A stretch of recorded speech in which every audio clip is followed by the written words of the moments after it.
کہ بچے کو رونے نہیں دینا چاہیے بہت زیادہ. ٹھیک ہے تھوڑا بہت رونا تو ایک نیچرل بات ہے، لیکن کچھ مائیں ہوتی ہیں وہ بچوں کو چھوڑ دیتی ہیں اور بچے رو رہے ہیں چلا رہے ہیں چیخ رہے ہیں اور کوئی توجہ نہیں ان کی طرف. حضرت عائشہ فرماتی ہے کہ ایک مرتبہ نبی صلی اللہ علیہ وسلم گھر تشریف لائے تو ایک بچے کے رونے کی آواز سنی. آپ نے فرمایا یہ بچہ کیوں رو رہا ہے، تم اس کی نظر کیوں نہیں اتارتے؟ عموماً بچے کسی ریزن سے روتے ہیں، یا بھوک ہوتی ہے، گیلے ہوتے ہیں، یا کوئی ڈرے سہمے ہوتے ہیں، یا کوئی انسیکیورٹی ان کو محسوس ہو رہی ہوتی. لیکن بعض اوقات اس میں سے کوئی ریزن نہیں ہوتی. آپ گلے سے بھی لگائے ہوئے بچے کو، اس کا پیٹ بھی بھرا ہوا ہے، وہ گیلا بھی نہیں ہے، کوئی کان میں بھی درد نہیں ہے، اب اس ریزن کوئی نظر نہیں آ رہی. تو اس کی ریزن کیا ہوتی ہے کہ بعض اوقات بچوں کو نظر لگ جاتی. نظر لگنے کا مطلب کیا ہے کہ بچے پیارے لگتے ہیں نا، اٹریکٹیو لگتے ہیں، محبت سے بھی دیکھتے ہیں تو وہ ایک دم وہ نظریں ان کو چپ جاتی ہیں اور اس وجہ سے وہ رونے لگتے ہیں. ہماری باڈی میں اور بھی بہت پاورفل آرگنز ہیں، لیکن سب سے زیادہ پاورفل نگاہیں ہیں.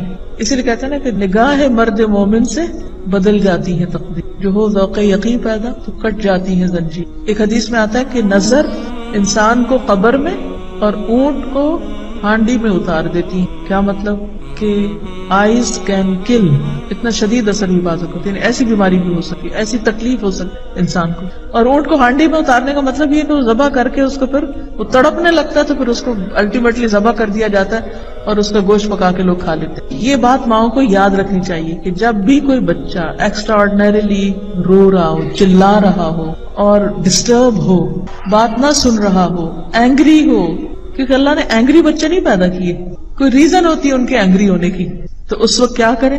ان پہ دم کریں، ان کی نظر اتاریں.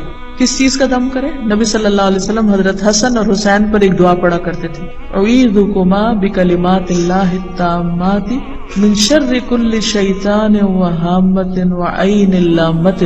یہ جو ایاک نستعین کتاب ہے نا اس میں دعا لکھی ہوئی ہے، تو بس یہ پڑھنا کافی ہے، 3 دفعہ پڑھ لیجئے. زیادہ تکلیف ہو رہی ہے تو بسم اللہ ارقیک من کل شیء یؤذیک ومن شر کل عین حاسد اللہ یشفیک. بسم اللہ ارقیک، کہ اللہ کا نام لے کر میں تمہاری یہ نظر اتارتی ہوں اور تمہیں جھاڑتی ہوں، دم کرتی ہوں. تو اس سے آپ دیکھیں گے کہ انشاءاللہ بچے کو فائدہ ہوگا. اگر ابھی بھی نہیں ہو رہا تو آیت الکرسی اور پڑھ لیجیے. ابھی بھی نہیں ہو رہا تو قل اعوذ برب الفلق، قل اعوذ برب الناس 3 دفعہ پڑھ لیجیے. سورۃ الفاتحہ پڑھ دیجیے، کافی ہے نا. جتنی دیر بچہ اتنی قرات سنے گا کام ڈاؤن ہو جائے گا، تکلیف دور ہو جائے گی.